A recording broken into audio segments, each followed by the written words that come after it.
Bonjour à tous et bienvenue sur la chaîne Objectif Dividende pour cette nouvelle vidéo. À la recherche de revenus passifs, on est toujours confronté à un défi particulier lorsqu'il s'agit d'investir.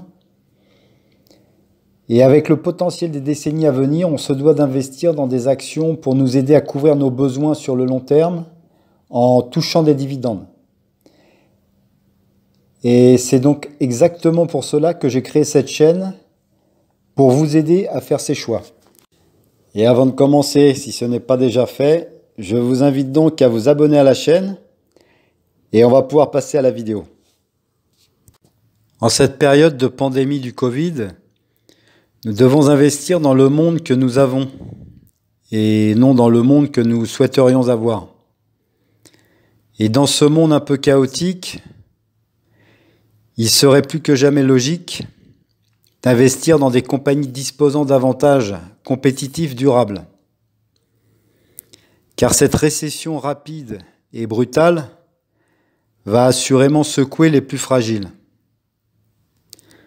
On peut donc en déduire que seules les compagnies les plus solides vont survivre pendant cette crise et même sûrement prospérer à la sortie de celle-ci. Et ces compagnies disposant d'avantages compétitifs durables en sortiront certainement encore plus fortes. Et c'est principalement pour cette raison que je suis extrêmement heureux d'investir dans des actions à dividendes croissants de très bonne qualité. Et aujourd'hui, on va s'intéresser à la compagnie Merck.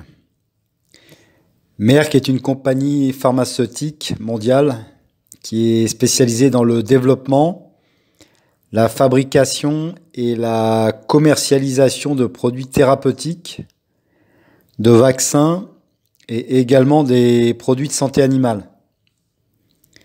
Fondée en 1891, Merck est aujourd'hui une compagnie de 197 milliards de dollars de capitalisation boursière et emploie plus de 70 000 personnes à travers le monde.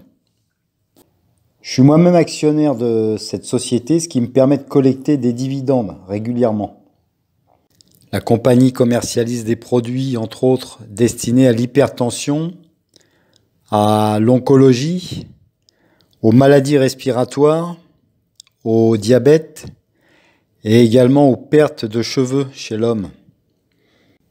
La compagnie opère dans principalement deux secteurs: les produits pharmaceutiques, dont les vaccins, qui représentent 90% des ventes, et les produits de santé animale, qui représentent environ 9% des ventes, ainsi que d'autres secteurs minimes, mais les ventes sont insignifiantes. Les États-Unis est le plus grand marché de l'entreprise, ce qui représentait environ 43% de son chiffre d'affaires en 2019. Les produits phares comme le Keytruda, le Januvia, le Gardasil ou le Proquad vous sont peut-être familiers. Le Keytruda, qui est un médicament contre le cancer, est de loin le plus vendu. Il a représenté près de 25% du chiffre d'affaires total de la compagnie lors de la dernière année fiscale. Ce médicament très rémunérateur est breveté jusqu'en 2028 aux États-Unis et en Europe. Et comme toujours, quand il y a beaucoup d'argent à gagner et que l'on regarde la liste des actionnaires de Merck, c'est sans surprise que l'on retrouve notre duo habituel, c'est-à-dire le Vanguard Group, avec un peu plus de 200 millions d'actions, et le fonds BlackRock, avec un peu plus de 63 millions d'actions. La pandémie du Covid a été une catastrophe dans tous les sens du terme et nous a rappelé l'importance des vaccins. La compagnie Merck, qui fait partie des leaders mondiaux dans ce secteur, est prête à surfer sur le besoin de l'humanité pour en finir avec cette période compliquée.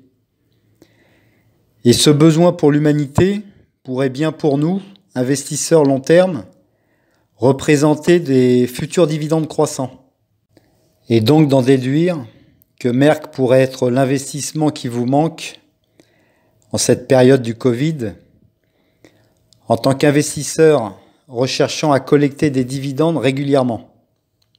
Et la compagnie pourrait bénéficier d'un élan en cas de développement d'un vaccin contre le virus. Il est évident qu'avec tant d'autres fabricants de médicaments en concurrence dans ce domaine, il est facile d'oublier une vieille compagnie comme Merck.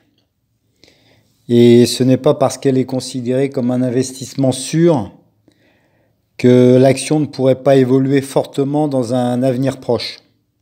La compagnie doit donc être prise au sérieux car elle n'a pas un, mais 3 programmes de covidification en cours. Et de l'avis général, Merck fait des progrès impressionnants dans certains de ses programmes. Et la compagnie pourrait faire un grand pas en avant à tout moment. Au cours des 5 dernières années, la compagnie a réalisé une marge nette annuelle moyenne de 12,56% et un rendement annuel des capitaux propres de 16,60%. À vrai dire, la société a un excellent bilan. La rentabilité est solide et elle n'a fait que s'améliorer ces dernières années. Et le grand succès de Keytruda en est largement responsable. On a actuellement un PER à 13,64 et une capitalisation boursière de 197 milliards de dollars. Le rendement du dividende est à 3,13%. Le taux de croissance du dividende sur 5 ans est à 5,01%. Et on va surtout pouvoir constater qu'il y a une accélération de la croissance des dividendes ces derniers temps. Avec un taux de distribution à 42,62%, on a donc un dividende bien couvert. Et on peut même penser qu'il est en bonne position pour augmenter dans le futur. Le dividende actuel est de 0,61 $ par action et il est trimestriel.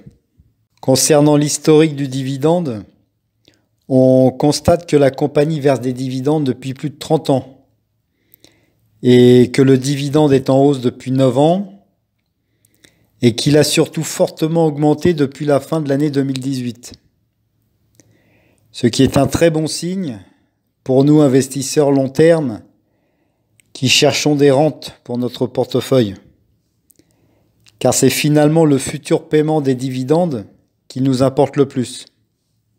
Donc pour résumer, Merck est une compagnie de haute qualité avec des avantages compétitifs durables, avec un bon rendement actuel, une croissance accélérée du dividende ces dernières années et surtout un taux de distribution qui reste raisonnable. Cela pourrait être une bonne occasion de rentrer cette action en portefeuille. Je reste donc optimiste pour cette action et je considère qu'il s'agit d'un bon investissement à long terme. Cela me permet surtout de diversifier mon portefeuille à dividendes et de continuer à appliquer ma stratégie qui consiste à investir dans un maximum de secteurs afin de collecter des dividendes le plus souvent possible. Voilà, j'espère que cette vidéo vous a intéressé et que j'ai été assez clair. Si vous avez aimé le contenu, n'hésitez pas à liker et à vous abonner à la chaîne. Et je vous dis à bientôt pour une nouvelle vidéo.